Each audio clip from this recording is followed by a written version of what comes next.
Thank you for listening to the show on Really Big Something Channel.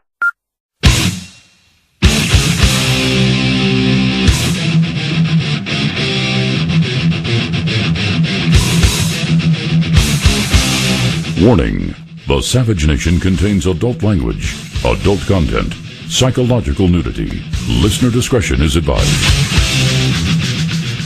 April 6th, 2018.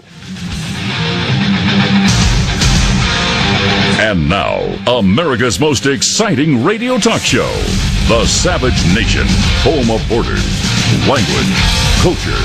And here he is, author of Liberalism is a Mental Disorder, Trump's War, and God, Faith, and Reason, Michael Savage. I'll soon be with you, my love. Give you my dawn. It is the Savage Nation on a beautiful rainy day in San Francisco. All the warmists are in hiding. I can't believe we have a Pineapple Express delivering warm rain courtesy of God. They thought they had it all locked up in February. It's supposed to be our wettest month. It was dry. They were ready. Al Gore got out the script.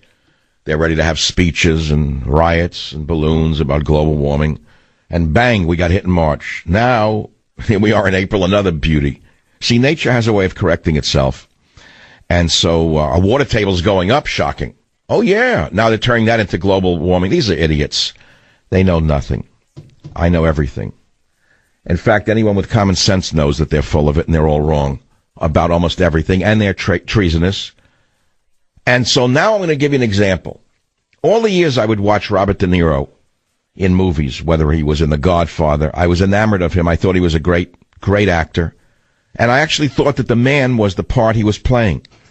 I thought he was the young Vito Corleone in The Godfather. I thought he was Jake LaMotta in whatever that movie was. Every movie he was in, I thought he was smart. I thought he was sharp. I thought he had independence and he was secure.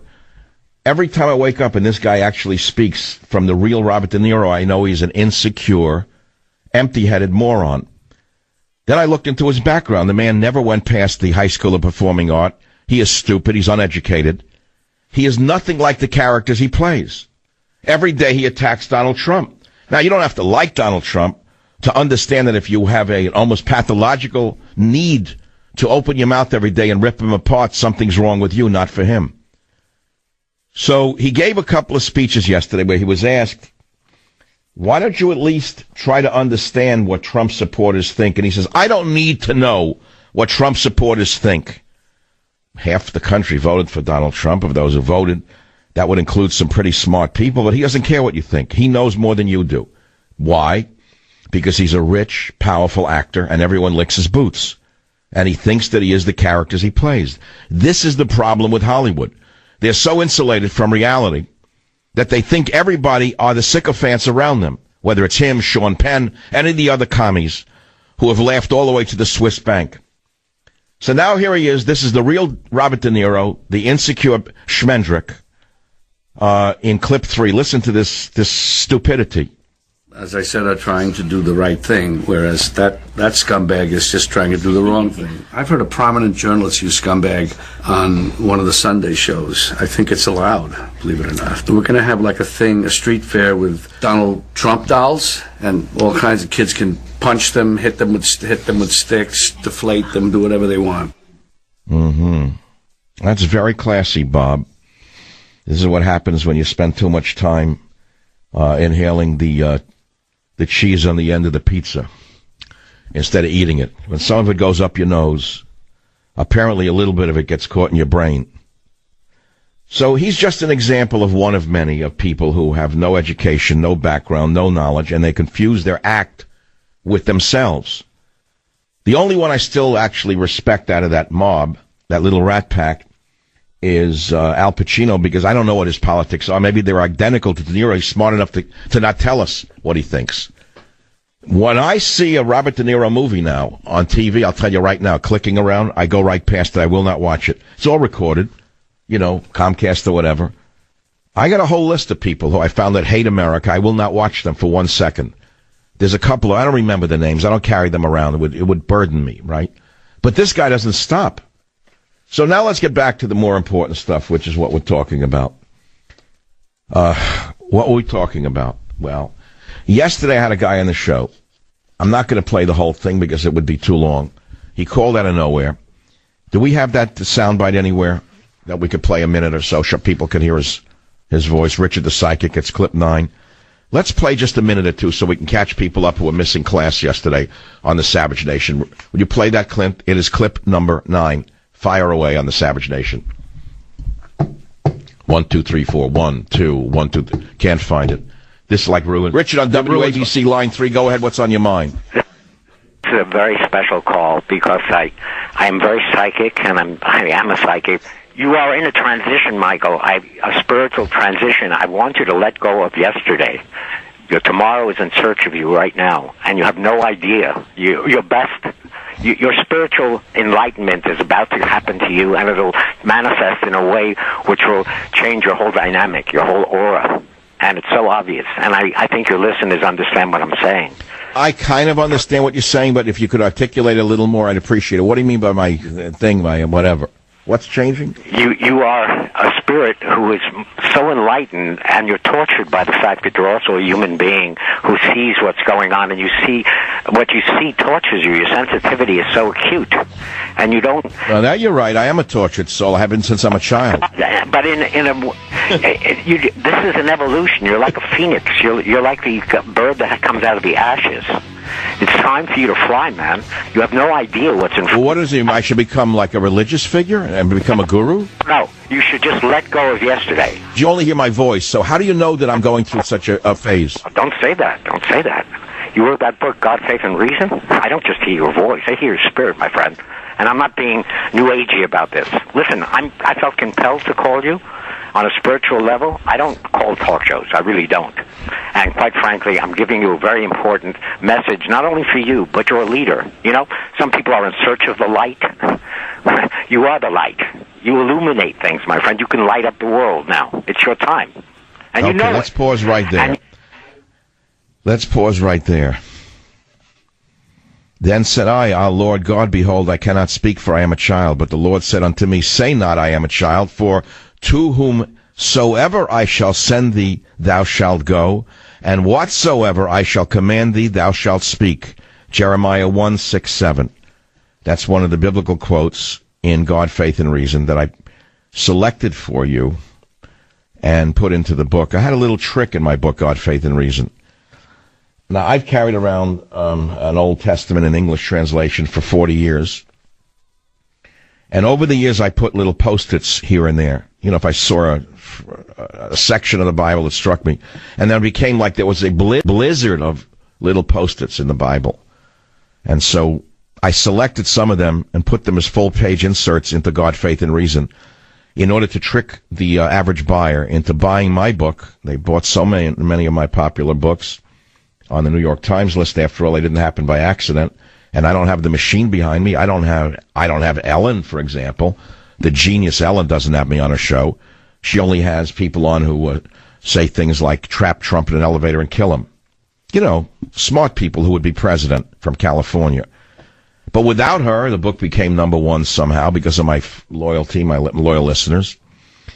And so I took that opportunity, knowing you'd buy the book, and put the Bible in it on many pages in order to get you to read the Old Testament, hoping that by seeing some of the wisdom, the ancient wisdom from the Old Testament, you probably haven't looked at a Bible in your whole life, right? Since you were a child, maybe. You say, well, there's some interesting prophecy there. And maybe you'd be turning back to your own Bible, Jewish, Christian, Old Testament, whatever, from the scriptures. So I inserted them throughout this book. And that was my trick, my tactic.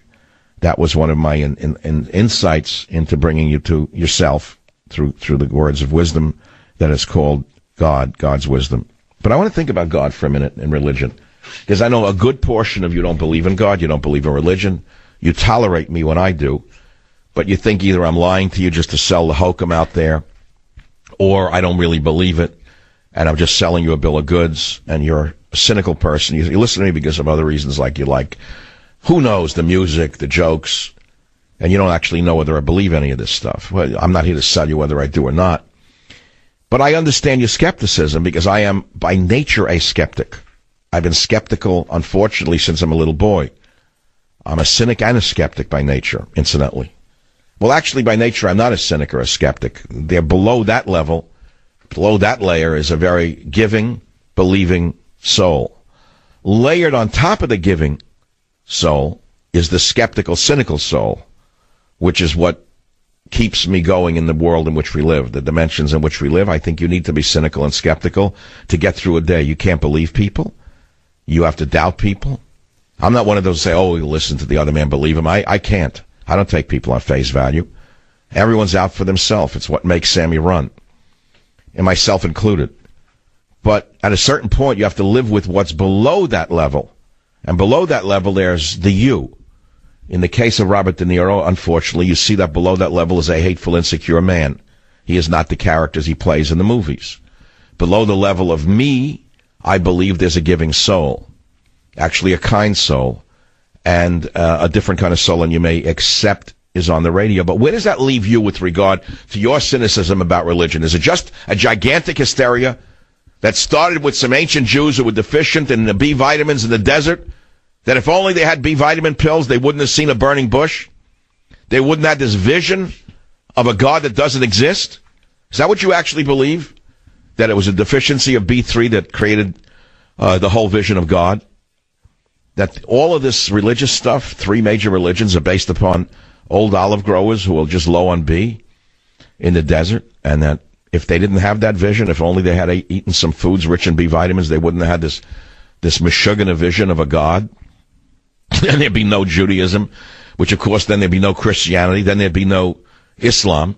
Is that what you believe? Some of you do actually believe that, especially if you work for YouTube or for Google or for Facebook. How many religious people do you think actually work in those companies? How many people are allowed to even exhibit any belief in anything other than Big Sister? Years ago, I wrote, Big Sis is watching us. I was in this new studio of mine today, and I found the note I wrote, Big Twitter is watching us. I don't know when I wrote that last year, Big Twitter is watching us. Well, that was prescient. Big Twitter is watching us. Big YouTube is watching us. Big Google is watching us. But they don't believe in God. They are God. They are the Mammon that we have been warned about since the wisdom of the ages appeared. They are Mammon. Google is Mammon. Twitter is Mammon. Facebook is Mammon. Many of you don't know who Mammon is. Well, I'm not here to tell you who Mammon is. Look it up. You could probably Google it. I'll be right back. Thank you for listening to the show on Really Big Something Channel. April 6th, 2018. On a warm San Francisco night. Old child, young child, Had we only known. right. Many of us came out to San Francisco with a flower in our hair, and now we need a clothespin on our nose. What kind of person are you?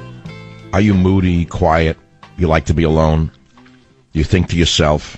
Well, you'd be known as an introvert. You listen to talk radio. If, on the other hand, you always walk around with a chip on your shoulder, you're always ready to fight with someone verbally, you think you're fierce, you're like that guy who threw the bench at the bus with the UFC fighters, McGregor, you're truculent. Are you grave? Are you gloomy? Are you heavy? Are you a foreboding person? You almost never smile? You're known as saturnine. Or are you always chasing rainbows? Are you the opposite of practical? Do you place women on so high a pedestal that you are afraid to approach them? You are known as quixotic. Did you know that? You know anything about these words? Introvert, extrovert, ambivert, egocentric, inhibited, exhibitionist, diffident, effervescent, gregarious, truculent, saturnine, quixotic. We're not all the same, are we? But we're living in a homogenized world now where all of these differentials are disappearing, aren't they? Are you morose, gloomy, heavy, dull? Are you savage and pugnacious in character? Are you held back by conscience, early training, by fear, by feelings of shyness? Do you look at everything from a personal point of view? What kind of person are you? Well, I'm giving you some example of differentials in human beings. It's not all about news on this show, views and reviews. It's about a lot of things, language, vocabulary, insights. That's what I'm trying to tell you. That's the direction I'm going to go in with my show. It's called enlightenment. We have to have an enlightenment in talk radio. We cannot live in the dark ages, the medieval ages of Democrat, Republican. That's the dark ages of talk radio, which we have descended into. I am here to enlighten you and bring you into a new world right on the same medium without changing a thing in my life. We can enlighten ourselves by opening our minds up to all of these things, these words, these ideas. You can come out of the chrysalis and you can become a butterfly instead of a caterpillar of talk. The caterpillar of talk. Just like De Niro going back again. This is a man who I thought was brilliant, insightful, tough-minded. He's a caterpillar. He's just a caterpillar. It's sad to think that this man invests all of his time in hating Donald Trump and thinks that that's what's going to sell him on the audiences, without realizing that most of the people who watched his movies were probably conservatives who will never watch his movies again. And he's one example of many. So, again, it's not about De Niro. It's not even about me. It's about what we're talking about. Steve on KKAT Radio. Steve, thanks for calling. What city are you in? I'm in Salt Lake City, Utah. Well, fire away, Steve. What's on your mind? Hey, Michael, I got to tell you what you just said there. You're preaching to the choir, my friend. Absolutely, 100%. And I've listened to you the last couple of days, and I got to tell you, you're on the right track. You're something spiritually is happening to you, like it's happening to many of us. In fact, I was going to tell you that I think you're headed to a show much like Coast to Coast, so to speak, where that's what you're going to... Oh, please. That's such a bring down to compare me to a night show with like a guy with UFOs. Come on. You can do better than that. Well, not UFOs, but I'm talking about investigative reporting, talking about anything. What you just said, about we're all different people, but we need to get together in one direction in this country. Absolutely, we do, and I thank you for listening from Salt Lake City. I happen to love that city. I was out there last year when we went up to Park City. Man, did I get sick coming down that mountain. I had altitude sickness in the hotel the whole time I was there. But nevertheless, when I come back, we have an interesting guest right here on the Savage Nation. Join the Savage Nation. Call now, 855-400-SAVAGE. 855-400-SAVAGE. Is it a bad moon or a good moon? I see a wet moon rising here in San Francisco, and I love it. I don't know about you. All the warmists are just dying. They thought that they had the narrative locked up. Now there's so much snow, they're talking about flooding now. They're going to turn a good thing into a bad thing in order to keep you stimulated in fear. Right? Wrong. Now, before I go on to my guest, I want you to read that article I linked to of... where is this one on michaelsavage.com? I can't even... Bill Clinton sold our rare earth metals manufacturing capability to China.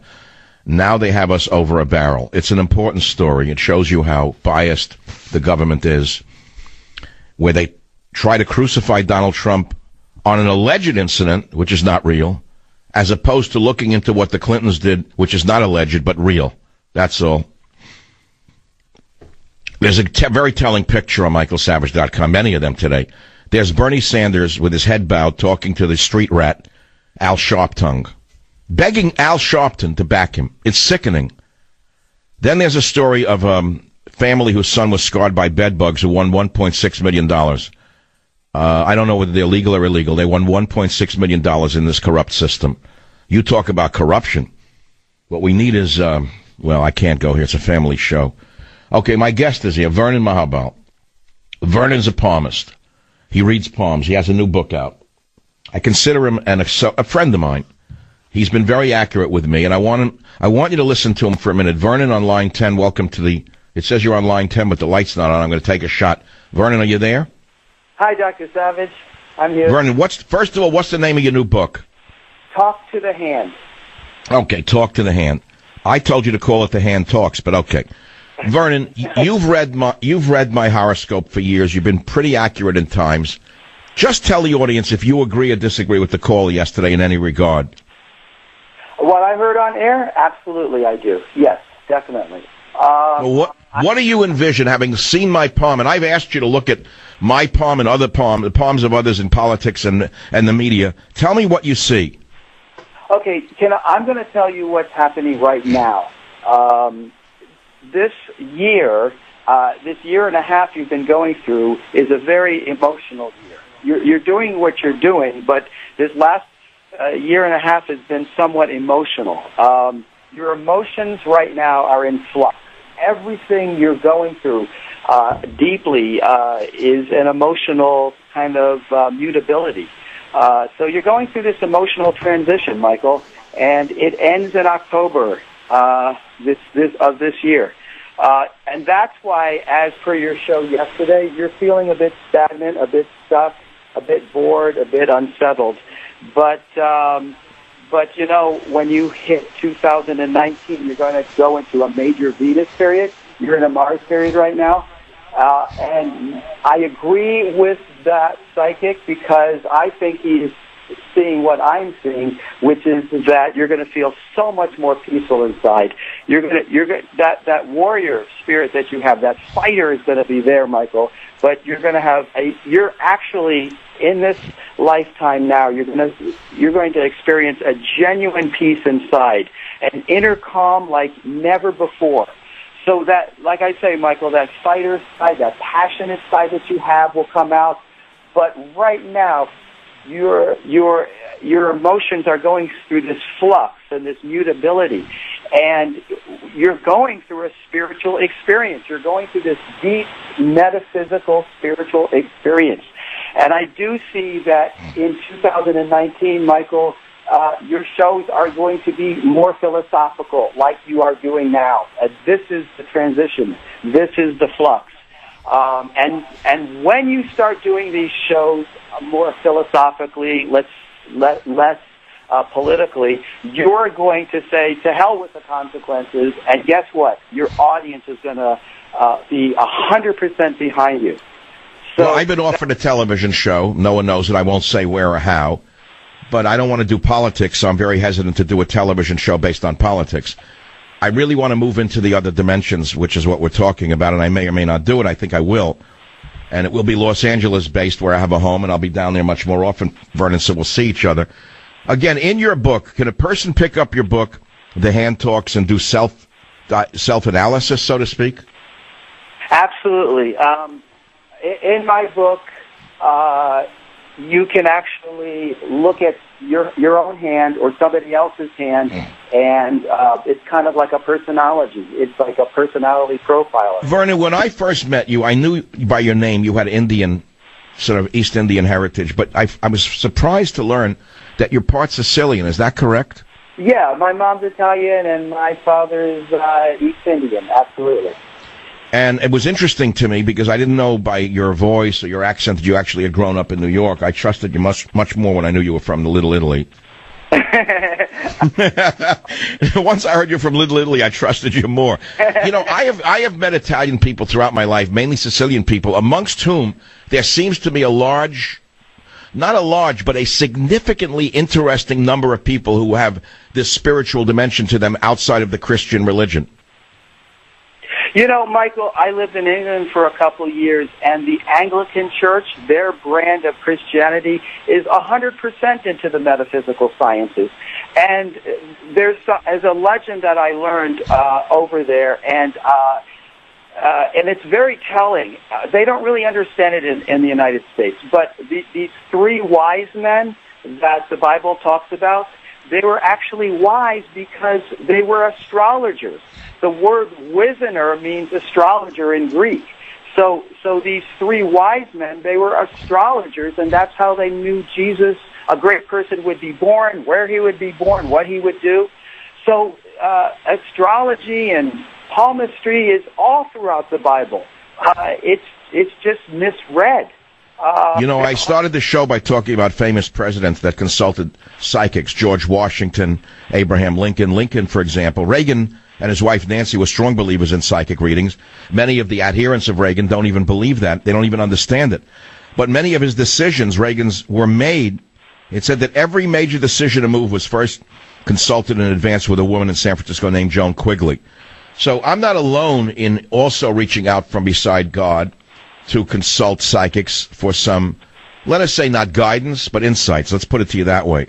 Lincoln active and a follower of psychic visions. Used to partake in diverse realms, see visions as well. And I don't know who it is since Reagan who has invested themselves in consultations with visions through psychics. I don't think any president has. And strangely enough, I don't think the country's been stable since they stopped consulting psychics. Yeah, I like that comment. I think you're right. But the fact remains that the heads of companies, CEOs, they all consult with astrologers and palmists. But how did you, a guy from New York, wind up doing this? I saw someone reading hands in St. Mark's Street, and I became his student for 5 years. He convinced me of the efficacy of palmistry, and I like you, I'm a skeptic, but I saw that palmistry is not actually just an intuitive art. It's a science. It's a science because it's non-different than astrology. But you actually then not do you? You actually, since you wrote this book, believe that every man, every woman is born, every person has a print on their hand that's different than everyone else's. Is that true? Yes. Okay. So there are no two palms that are the same on the earth? No two palms, because we're all individual souls. We all have our own individual. So God literally put a roadmap to our soul and our destiny in the lines on our hand? Absolutely. I love how you just said that. It's true. Well, I'm good with words, but if I were to believe that, it would mean I have no self-control over what happens to me. Well, we're not fate. There's not fate. There's destiny in that we have certain talents and abilities. Just like when I look at your hand, you're the inspirational communicator. That's my word for you. That's my term for you, the inspirational communicator. That comes from many, many lifetimes. So that's your destiny.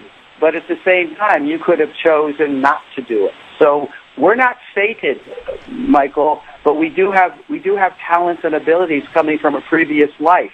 And if we use them, we can become successful in this life.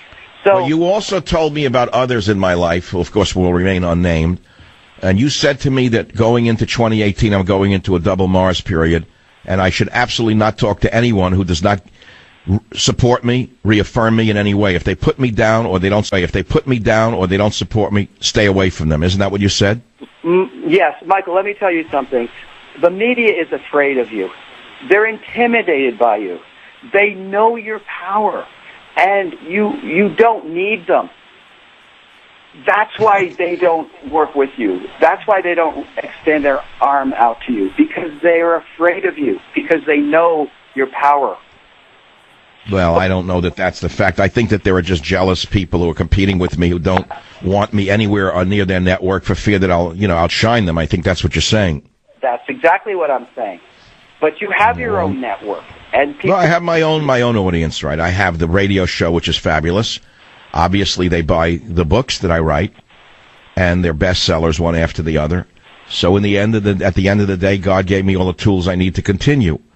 So, looking ahead, Vernon, in your own life, again, I have to go back to you, Vernon. You're Italian of what? Sicilian heritage? Yes. Because when I met you, I was surprised at how you looked. You dark-skinned, right? Sort of dark, and you look somewhat Indian, something, a mother-father thing. And you tell me you got to get into this by accident through someone reading hands in St. Mark's Place. Who, without mentioning names, just category-wise, who are some of the most famous people who consult with you? You. But you told me the Anglican Church in England relies, sometimes you go there and do them, right? When I lived in England, I did, but I have many, many famous clients, and people. This is what I like about you, Michael. You're upfront about the fact that you utilize people like me. But most of my clientele want to keep it secret because, and for good reason, they own businesses. They're right. They'd be laughed at that they go to fortune tellers and they'd be laughed at. I get it. So they have to play the game. Yeah. Well, let me. If someone buys your book and then they want to consult with you, do you have Okay, because remember, there's some people in the media who've been trying to destroy me. And what I did is I went and looked for pictures of them holding their hands up. I'm not going to mention their names, with their palms forward. And I sent you those pictures, and you told me that these people would come to some bad things that are happening right now. I was shocked to believe you told me that based on their hands, but I did. People don't realize that when they give a talk and their hands are open to the audience, that handprint can be blown up, right, in red? Absolutely. And lying. So we're not going to mention names, and we wish them all well, but I can't control the fate of what they've, let us say, incurred as a result of their own behavior. Yes. How can people reach you to have a reading by sending you a picture of their hand? Just give us a website. PalmistryInstitute.com. PalmistryInstitute.com, and then you'll be in touch, and they'll maybe take a picture of their hand and send it to you, right? Yes. I'm going to have a question and answer period coming up right now for the rest of the hour when I come back. Is there anyone out there who wants to ask Vernon Mahabal a question about this weird, bizarre, crazy, kooky San Francisco, Berkeley hippie thing called palm reading? I'll be right back. Join the Savage Nation. Call now, 855-400-SAVAGE, 855-400-7282. Savage. The Savage Nation is sponsored by Swiss America, the only company I trust with my financial future. Call 800-289-2646 or SwissAmerica.com. Thank you for listening to the show on Really Big Something Channel. Hey, look, have you ever taken your car in for an oil change and the mechanic finds something wrong and surprise, you're hit with a repair bill like through the roof? It's happened to all of us. When you have extended vehicle protection from CarShield, you don't have to worry about those unexpected surprises. Look, if your car breaks down after the manufacturer's warranty expires, you could be out of pocket thousands of dollars to get it fixed. Replacing your engine, thousands. Simple repair to a sensor today, over $1,000. And there's nothing simple about today's cars. CarShield makes the process of fixing your car for a covered repair super easy. You can have your favorite mechanic or dealership do the work. It is your choice. And they also provide you with 24/7 roadside assistance and a rental car while yours is being fixed for free. So, listen carefully. If your car has 5,000 to 150,000 miles, it doesn't mean you have to pay high repair bills. CarShield administrators have paid out close to $2 billion in claims, and they are ready to help you. All you got to do is save yourself thousands by getting covered by the ultimate and extended vehicle protection. Call 800-CAR-6100, code SAVAGE, or visit carshield.com, code SAVAGE to save 10%. Write it down. carshield.com, code SAVAGE, or call 800-CAR-6100, that's 800-CAR-6100, 800-CAR-6100, and mention code SAVAGE. A deductible may apply. We have scarcely 2 minutes left in this hour. I know many of you are just biting your nails, wishing to God you could hear the next hour. But I have no control over local programming. But the show can be streamed for the next hour around the world, as many people are doing. Probably a third of my listeners now are streaming the show, and I don't know how you do that, whatever you do. We don't charge for it. You just get it for free, which is crazy altogether. I don't understand that part of it. But I have another hour, and we're probably going to continue to talk with Vernon for a little bit and go through all of the news that I haven't gotten to yet about the demagoguery of Al Sharpton, the vacuity of Robert De Niro, the hatred of Robert Mueller, and things of that nature. Little stuff, little light stuff. But when Vernon comes... Vernon, I have a minute for you. Vernon, welcome back to the show. What do you see about Donald Trump? Donald's going to weather the storm. He's not going to be impeached. I do think that he's a bit overwhelmed as per his hand. He really understands what he got into. I'm glad he's there. I'm still a Trump supporter. But I think he's a bit overwhelmed by the people around him. But having said that, he hasn't really changed his internal mood that I see from his hand. Okay. Now, how did you get to read his hand? Oh, I just like a lot of hands I look at. I just blow them up on the internet. I look at those hands that when people are waving. Like when I sent you the blown up hand of those who were trying to interfere with my radio career, and you told me the terrible things that are coming in their lives. Exactly. You just people when they're coming down. Yeah, right. Well, the bigger they are, the harder they fall. They should understand that. And for every evil thing they've done, they will be seeing the evil in their own life. That's the way life works, isn't it? Yeah. This is the Savage Nation. Famous presidents that consulted psychics: Washington, Lincoln, Roosevelt, Reagan, Wilson. So don't think that I'm crazy. Join the Savage Nation. Call now, 855-400-SAVAGE, 855-400-7282. Savage. Thank you for listening to the show on Really Big Something Channel.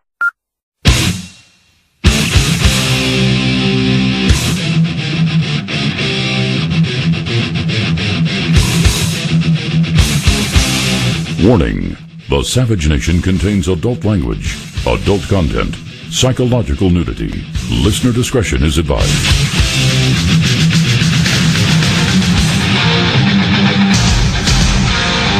And now, America's most exciting radio talk show, The Savage Nation, home of borders, language, culture. And here he is, author of Liberalism is a Mental Disorder, Trump's War, and God, Faith, and Reason, Michael Savage. Come fly with me, let's fly away. All right, Frankie.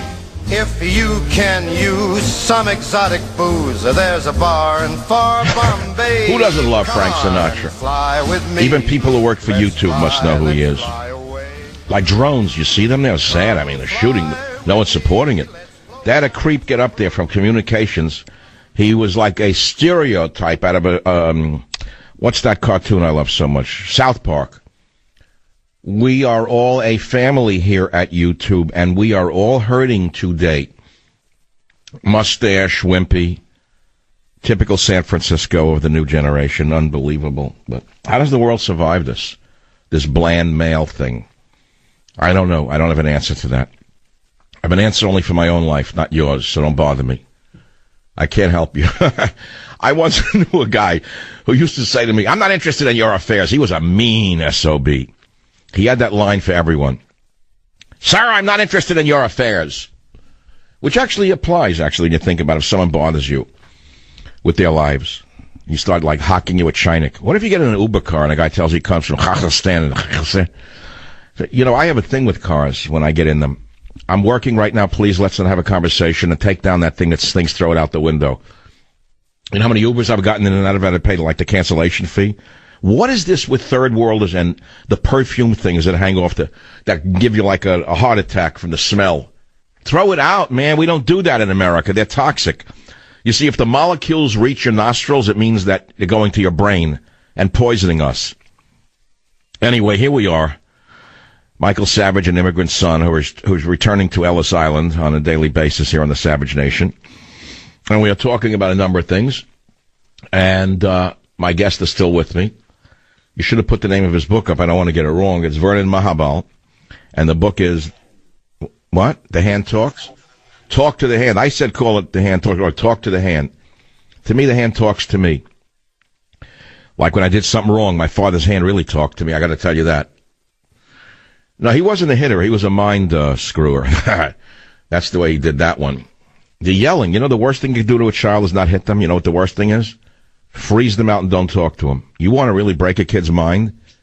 Don't talk to them. Put the finger to the mouth. No. I just, Dad, I didn't do anything wrong. Oh, no. Do that for 2 or 3 days. You want to try and break someone? It's like a North Korean prison. But here we are, years later. We grow up and we find our way in life. I remember when I first took a job in New York at a major publishing company. I was a national science consultant for a major company. And I went around the country with some people trying to interest school districts in the school science books that we put out. And because I had a bachelor's degree at the time in science, they figured I'd be a good salesman. I was a good-looking young guy. And I traveled to sell this stuff. So I remember once I came back from one of the trips. I'm in the elevator going up on 3rd Avenue. And one of the guys, like the manager, you know, I thought he was God, like the vice president of sales, looked at me and looked down his nose at me and said, "Young man, you're wearing a blue suit with brown shoes. Please come in and see me." I went and saw him. And he said, "That is not the right way to dress in our company. If you wear a blue suit, you wear black shoes. Maybe one day when you're very successful, you can wear a blue suit with brown shoes or even sandals. But right now, if you wear a blue suit, you must wear black shoes," to show you how far we have come in this country in terms of conformity. So that has nothing to do with what we're talking about. I'm just telling you what goes on in the world today, how open and free we are. But is it really a better world? The freedom. Has freedom yielded freedom? Has freedom yielded freedom or more slavery? In fact, Orwell wrote, freedom is slavery. And such as that. War is peace. With us now is Vernon Mahabal, palmist. His book is Talk to the Hand. But I want to take some of the callers who were calling before Vernon joined the show, such as Vicky in Vegas, in Oi Vegas on line 5. Vicky from Oi Vegas, what's on your mind? Hi. Oi, Michael and Vernon. I can't tell you how you've blown my mind. You have just blown my mind. I am a longtime listener forever. And Richard blew my mind yesterday because I have felt your frustration. I was an elected official here in our state. I am going through the same transformation type thing right now. And I am, frustrated. I feel your pain. I hate to even say that because that came out of... I actually don't have any pain anymore. When I woke up today, and Richard was right, something happened inside my soul last night, and I actually came to understand that what others may be trying to do to me doesn't matter because I have control over what I feel. This is an old story. I don't even want to think about what others think about me behind my back. It doesn't matter. In other words, they're only shadows in my own mind. They're not even real to me. So what they're thinking or what they're doing doesn't really matter to me. I get it. I feel the same way. In other words, I am liberated from all the machinations of all the others who may or may not be plotting against my career. It doesn't matter to me. That's the whole point. I'm actually free. I'm a free spirit again. You are. And you're... So now tell me, you called and said the mystic and the religious blend together. What do you mean by that? Well, I believe it even more now that you had Vernon on today because it's. Are you living in Las Vegas? Yes, I know. How did you were you born there? How did you wind up there? No, I lived in Southern California. I grew up in Southern California. But what brought you to Las Vegas? My husband's work, and I've always worked, and I love. What is he? He's an assassin. Takes people out in the desert on a one-way trip. That I'm sure, it goes on. But, no, he was in the real estate development program. I did lose him a couple years ago, and I have reached my spirit. Wait, I missed that. I was coughing. Did you say you lost him? I did lose him when I was an elected official. And what do you mean? He got a divorce or he died? No, he passed away. Oh, that's terrible. So you're hurting. Yes. Well, look, honey, I can't go down that road right now because everyone will get very sad. All I can say is, don't give up. That's all. Now, Vernon, the palmist, line 10, book is Talk to the Hand. Vernon, welcome to the show. Hi, Michael. Vernon, hello. Yes. Vernon's gone. No. What were you doing? Making a scungili there? What were you doing? I'm here. Now, you're half Sicilian and half Indian. What's your diet? I'm a vegetarian, but I'm not. No, I'm not laughing. But are you a vegan? No, that's the liberal aspect. No, I'm conservative. I'm a real vegetarian. All right, so you know how to mix food so you get a complete protein. The beans and rice, for example. Absolutely, I can't. Do you eat eggs? No. Well, I have a friend. The man has fought in 5 wars. He's a great man, a great warrior. He's a pescatarian, which is a phrase I'd never heard before he used it, which is he's a vegetarian who eats fish. Yeah. So, Vernon, let me ask you before let's cut to the chase. A lot of people want to talk to you and then stuff like that. You've made predictions about me. You made predictions about Donald Trump. Are there any other famous people that we are all interested in who you want to make some predictions about based upon their palmistry? Yeah, actually, if you want to give me a certain person or personality, I'll tell you what I see. Well, I don't know who you've studied, so I'm just fishing in a barrel now. I don't know, like, who? Pick a famous actor, for example. Robert De Niro, who has such a vendetta against President Trump that it's almost pathological. Have you read his poem? No, I haven't. I don't think I'm ever going to either. All right. So you see, I don't know where to start. Give me one then that you have read. Well, I don't really look too much at actors and actresses. I look a lot at political. How about Hillary Clinton's poem? Oh well, I don't even want to talk about it. It's depressing. Yeah, but just say I didn't read it. If you didn't, you didn't. I have read it. All right, so tell me in a short version, what's her future hold? She's going to die soon. Oh, God. Let's hope not. Well, Let's hope she's around until the age of Moses so we have someone to ridicule. no. It's very sad what you just said in some ways. I think she's pure evil, and her ambition is a pathological ambition, and what her and her husband have done to this country is so bad.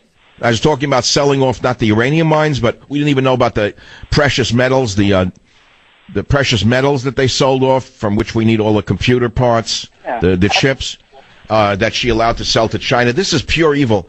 But putting that aside, do you think that her vitriol is killing her? That's a big part of it, yes. And I don't really think she's even, I think she's half human, if at all human.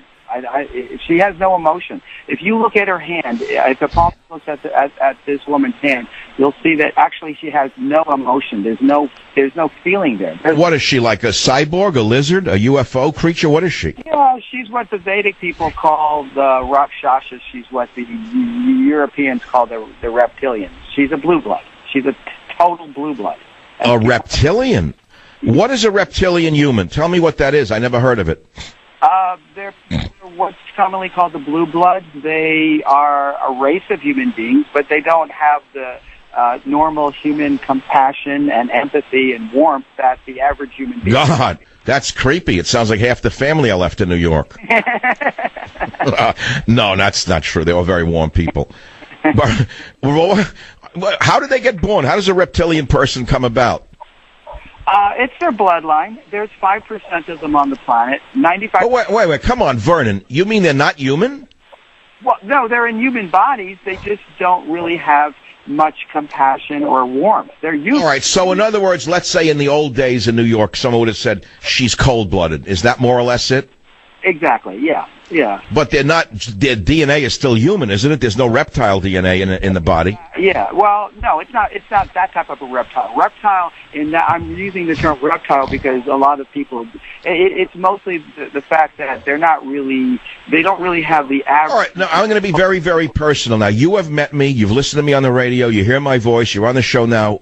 What am I, character-wise, in the Vedic sense? In the Vedic sense, you're a very highly developed, philosophical, inspirational communicator. But you said the reptilian for her. Is there a type that applies to that? It's basically there's 5% of people on this planet who are humans. They're definitely humans. They're not like half lizard, but they don't really have the average amount of humans. No, I understand. But you say I'm a communicator. I'm born as a communicator. How many of us are there on the planet? 6 or 7%. 6 to 7% are communicators, and you mean in many fields, right? That would be painting. That would be art, wouldn't it? It would be architecture, I would imagine, photography. It would be the visual arts. Is that correct?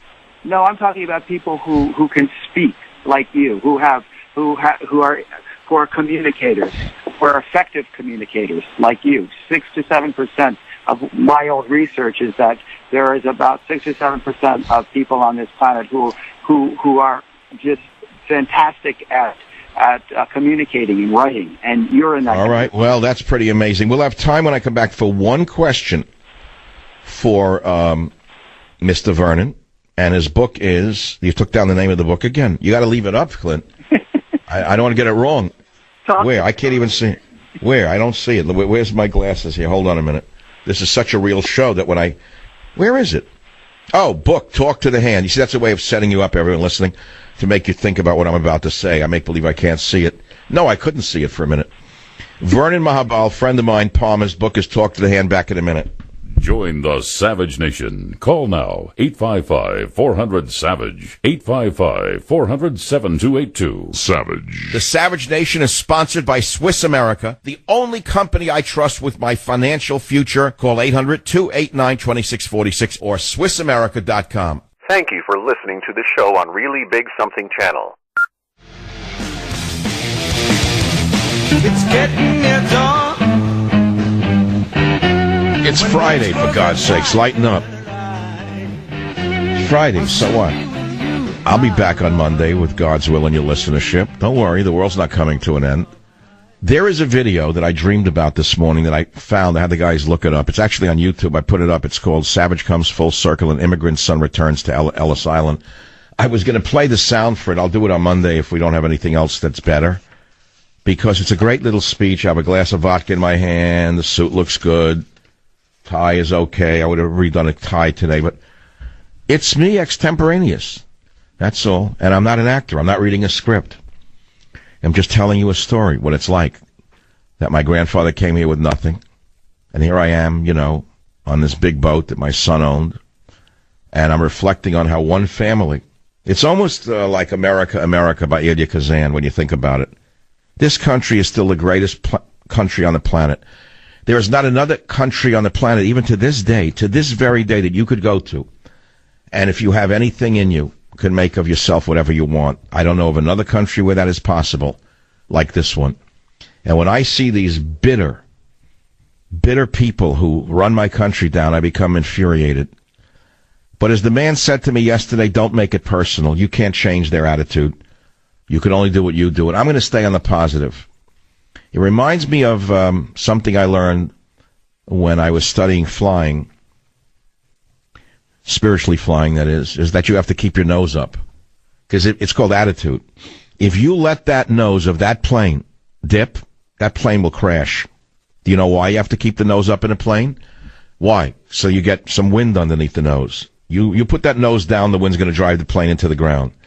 And that's how you have your spirit fly. Keep your nose up, keep your head up, keep your mind up, keep your spirit up. Don't let the illegitimi get you down. Illegitimi non carborundum, because they will try every day and in every way. Well, Vernon's book is called Talk to the Hand. These are poems, Mahabal.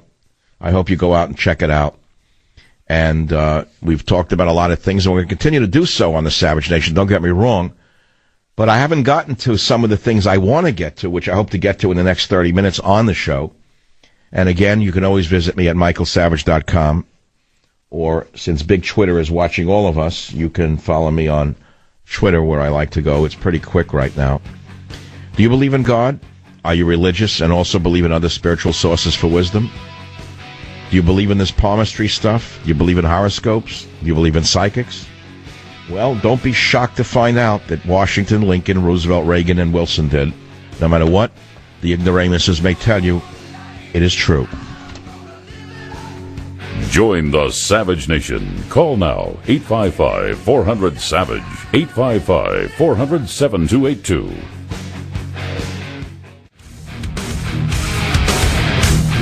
You know, when I started the show today, normally I make a prayer to God. I didn't make a prayer to God. I yelled out to God. Ask the guys that watching me on Skype. I yelled out, thank you, God, for giving me this day. Giving me this day. It's unbelievable. It's fabulous. So let me direct you to some fun things. Go to michaelsavage.com as usual for this video. Savage comes full circle. An immigrant son returns to Ellis Island. I don't know why I thought about that this morning when I got up at dawn. In 2014, I was on a boat off the Hudson River that had docked there, and I put on a party for people from the publishing world and the radio world at Cumulus. It was a beautiful cocktail party, and I was drinking a little bit. I had only one drink, and I was asked to give a small speech, so I gave a small speech. And as I was staring at Ellis Island, I was so inspired to realize I am an immigrant son, and that my son is an immigrant's grandson, and how far we came as a family through incredibly hard work, despite enormous impediments. And this is the American dream. I am actually the American dream. And this is why the left hates me, is because I'm an example of what you can do if you work hard and honestly. No matter what impediments are put in your way, you can overcome them. Now, I don't want to sit here and play a violin for you. I'm just telling you. You know, most of our English words have roots in other languages, in Latin, in Greek. And so when you bring in foreign tongues into this country, they don't even think the way we do. They have no concept of what we're thinking or what we're doing. Even the word theology, when you think about it, which is the study of God and religion, where does it come from? Well, it's the word theos. Then you add the Greek root logos, knowledge, study, or word. And so all of our words are based upon Western civilization. Then you get the psychotics on the campuses who are trying to rip out Western civilization by the roots because they never belonged there to begin with. To me, there should be a litmus test of whether you're even capable of studying before they let you in. And I mean, I got to tell you right now, civilization's going to collapse unless we stand up to these psychos. But that's a separate story for another day. And this goes right back to immigration. You cannot absorb unlimited numbers of people who are foreign to your way of life, to your thinking, and to your language. And unless they're willing to assimilate, you can't have them in the country. It's as simple as that. No society can survive it. They never have. It becomes an invasion. And that's why I put up the video today, Savage Comes Full Circle, an immigrant's son returns to Ellis Island. Because my grandfather was an immigrant who didn't speak English, but he wanted to become an American. He wanted to assimilate. One of my prized possessions of all the things I own is a tiny little business card that I found in my father's wallet after my father died. It was given to me by my uncle, the wallet, and in it was a little card, and on it was written in bad English, my name is, where I live, and my telephone number, and my son's name is. It was so touching to me to see that my grandfather didn't speak any English, and he carried this card around him on the streets of New York in case he got lost, or in case the police stopped him for any reason, so he could show them the card and talk to them. How far we've come, that a man who couldn't speak the language has a grandson who's a world-famous broadcaster and writer. Only in America. Only in America could a thing like this happen. And it could still happen. It can still happen, no matter who you are, if you put your mind to it. America used to be a country that, despite the fact that there were people from every walk of life and every ethnic background that you could imagine, there was a cohesiveness to this nation that drew people together. We all knew that we had common enemies. And we all knew that there were people within our own nation who were enemies of us. And they were hunted down. They were called subversives. And we thanked the government and we thanked the police for seeking out these subversives and preventing them from selling us out and killing us. And now it's reached a point where there's a wholesale division of subversion in the media where they literally glorify their subversion. They revel in their subversion. I don't mean attacking Trump, don't get me wrong.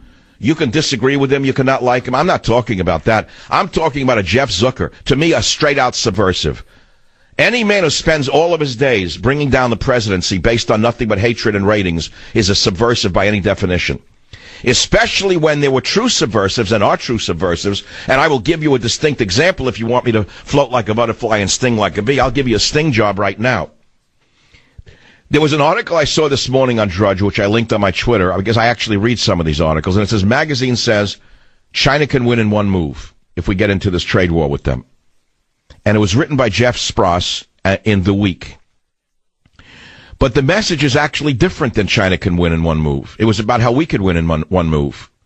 And it was about how the fact that there are rare earth elements, dysprosium, neodymium, gadolinium, ytterbium, that are sort of rare earths.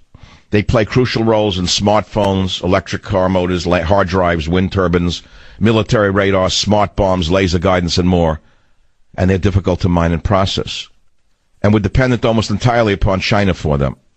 How did that happen? Bill Clinton permitted China to buy the companies that created these minerals. It was called MagnaQuench, an American company that emerged out of General Motors in the 1980s, which specialized in the magnets that account for most of the final components created from rare earth metals. And guess what happened? In 1995, under Bill Clinton, MagnaQuench was bought out by a consortium that included two Chinese firms, which took over 62% majority share in the company. And then the Chinese bought a big rare earth magnet plant in Indiana. And eventually MagnaQuench's manufacturing capacities were moved to China, and the Indiana plant was shut down. Bill Clinton. If this is not treason, tell me what is. Have you seen one investigative report on this? Have you seen any of the phonies in the media talk about it? Have you seen anyone demand a special prosecutor for Bill Clinton or Hillary Clinton? This is only one example. They're one after the other. All you hear about is collusion with Russia, which has turned out to be nothing. A false faker. A faker from the beginning. But this is real. There was a company, MagnaQuench, moved to China. And it was done because Bill Clinton permitted the takeover. CFIUS approved the initial takeover of Magna Quench in 95 under the Clinton administration, as well as letting the Indiana plant to shut down under the Bush administration. So the government did this. Did you hear this? You never heard about it, right? Well, you heard about it now. But now we go on. What can we do about it? China's going to hold us over a barrel? No. No. Because we have rare earth metals in the United States to this day. But it's very difficult now to mine them. But Trump, with an executive order, could step in. He could nationalize it through direct industrial policy. Are you listening to me? And we could have our own domestic supply of rare earth metals again and be free of China's hold over us. So here we are. I got to tell you something funny. You know, I'm new to Twitter. Like, I've been on it since 2009 or what. I never did much with it. In fact, I put it down when Donald Trump started to do it. I said, stop it already. It's adolescent. It's juvenile. Stop with the tweets, right? And then I said, you know, if you can't beat him, join him. So I started tweeting very heavily shortly thereafter that. And then I got into it. It becomes like an obsession. And I found out something interesting about tweeting. If I put up a political story, it gets, a certain amount. But if I put up a personal story, like a picture of my cars, it's like triple. Yeah, I was like, the show didn't feel good. I went home. I didn't want to go out. No dinner out. It's just like I had a sore throat coming on. I'm going to stay home and do my standard thing, which is chicken, spaghetti, and a bottle of red wine. I don't drink red wine a lot because I get a headache generally.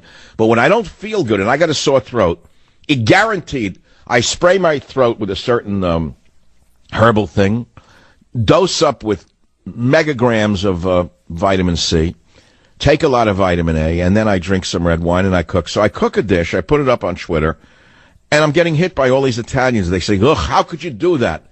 They see the plate of food that I put up there, and it's actually a beautiful picture. But what they don't understand is they said, why do you put lettuce underneath your pasta and underneath what's in the pasta dish in your plate? I've never seen anything like that. They don't understand something. I, for one, don't like eating cold salad. So if you put lettuce at the base of your plate, and then you put your spaghetti on top of it, your sauce and whatever you cook, what happens is the lettuce gets warm, it wilts, but meanwhile all the juices of the food go into the lettuce. And you can have your salad while you're eating your dinner. You don't eat it separate. You understand that? I don't know why people are so objecting to it. But the response was overwhelming, just a picture of a meal. Now, here is the question. You can't go home again, foreigners and natives. Do you wish you could move back from where you came? Or what happens when you go home? And the issue of Spawn Penn, busted for amphetamine, well, the girl was, and other drugs. I'm asking you, why do you think children of Hollywood rich turn out to be such garbage? And also the Ellen thing. Why is she not being boycotted for laughing about killing Trump? Kamala Harris, whoever she is, they think she's going to be president? Yeah, right. My dog has a bigger chance. Jokes on being in an elevator with Trump and says does one of us have to come out alive. That would be the end of a career for any white male. Now imagine Obama's president and a would-be whatever goes on a radio or TV show and someone says if you go in an elevator with does one of us have to come out alive? You must apologize. You must step down. And whoever show it was on, boycott city, out of business. But no, what is this? Two separate rules here? Yes. Why? What if a white male politician had gone on a talk show and was asked a similar question and had an answer similar to that of Kamala Harris? And by the way, what Ellen DeGeneres did by letting this joke go out on the air and laughing along with her about killing Trump and others, what if someone on Fox News had done that, for example? Laura Ingraham said one word about that little snot-nose in Florida, calling him a brat or something, I don't even know what, and all the advertisers left her show. Why are the advertisers so loyal to a show that promotes death of the political leaders of this country? Listen to this yourself, and then think about what would happen if a white male politician said that on a radio or television show. Listen. If you had to be stuck in an elevator with either President Trump, Mike Pence, or Jeff Sessions, who would it be? Does one of us have to come out alive?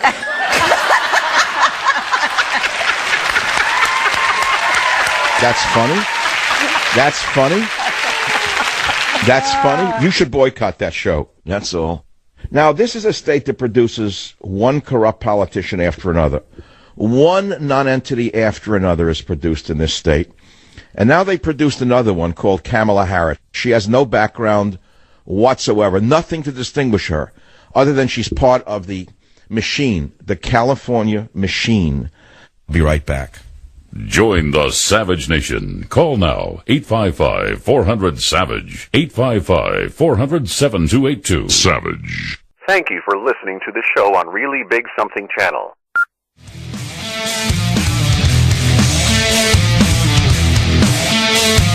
I told you about Bill Clinton permitting the sale of rare earth mines and the companies that mined them to China in the 90s. To me, it's treason. Do you know that he had a Secretary of Defense, William Cohen, the last I checked, was still a lobbyist working for China?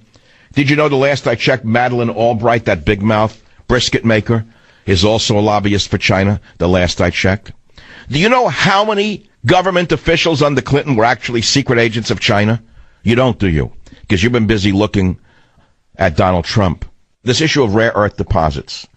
I learned in this great article from The Week, linked up on michaelsavage.com. You must read it. We have plenty of them here in this country, but we don't have the industry to mine the minerals and make them into the final components for all of our electronics. Did you know that for a while there was a Colorado-based company called Molycorp that was mining rare earths at Mountain Pass, but it couldn't make a profit? Eventually it went bankrupt. Guess what happened? In the middle of last year, during a bankruptcy proceeding, the mine was sold to another China-involved consortium. The Chinese partner in the consortium, Shenghe, will have exclusive sales rights to the mine product for a period of time. Did you hear what I just said? Donald Trump has the power to move in under national security, seize the mine, build the plants back up in Indiana or wherever, and get free of these Chinese devils who are taking us to the cleaners and lining us up for complete domination.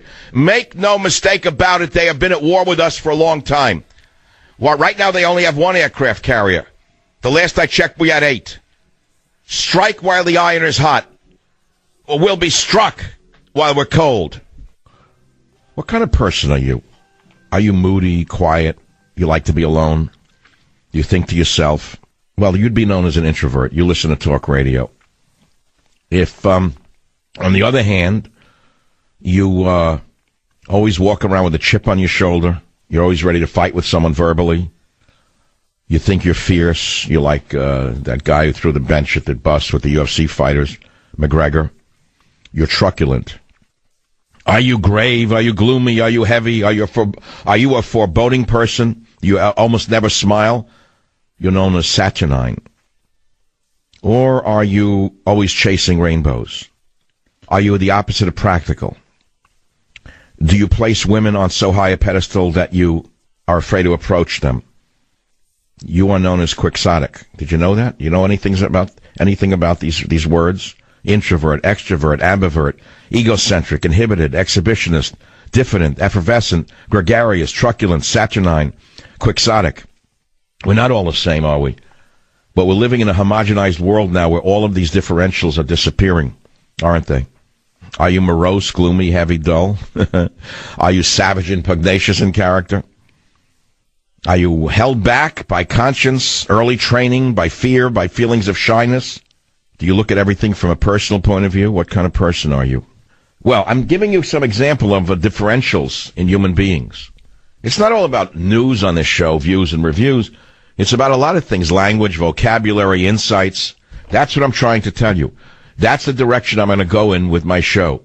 It's called enlightenment. We have to have an enlightenment in talk radio. We cannot live in the dark ages, the medieval ages of Democrat, Republican. That's the dark ages of talk radio, which we have descended into. I am here to enlighten you and bring you into a new world, right on the same medium, without changing a thing in my life. We can enlighten ourselves by opening our minds up to all of these things, these words, these ideas. You can come out of the chrysalis, and you can become a butterfly instead of a caterpillar of talk.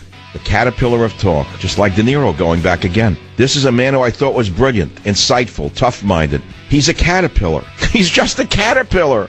It's sad to think that this man invests all of his time in hating Donald Trump and thinks that that's what's going to sell him on the audiences, without realizing that most of the people who watched his movies were probably conservatives who will never watch his movies again. And he's one example of many. So, again, it's not about De Niro. It's not even about me. Savage. Thank you for listening to the show on Really Big Something Channel.